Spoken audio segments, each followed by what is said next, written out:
12-я школа была построена 27 лет назад. Примерно столько же времени существовала проблема с кровлей. В этом году благотворительным фондом «Башнефть» выделено 23 миллиона рублей. В августе были начаты работы по замене кровли. Заказчик ремонтных работ – Республиканское управление капитального строительства, подрядчик – Уфимская организация ООО «Селена».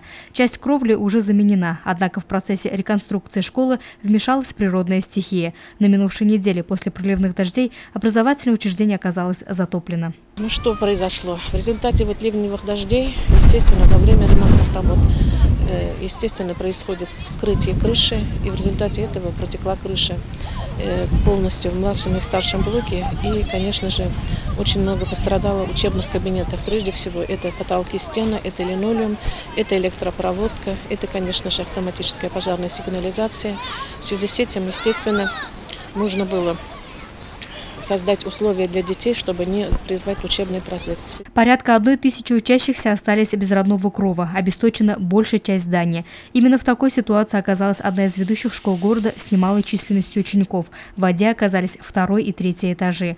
В меньшей степени досталось 1-му этажу. Здесь пострадал лишь один кабинет. Вопрос на контроле администрации школы, на контроле отдела образования, администрации. Будем делать все для того, чтобы создать нормальные условия для учебного процесса, чтобы не сорвать учебный процесс. Уже сегодня ребята сели за парты соседних образовательных учреждений. На время проведения ремонтных работ, а их сроки пока не определены, учащиеся будут заниматься в лицеях Ирандык и имени Рамазана Умедбаева, а также в гимназии. Уроки будут проводиться учителями 12-й школы, правда, пока во 2-ю смену. Луиза Мустафина, Дамир Хайбулин, Любовь Карпова, телекомпания СТВ.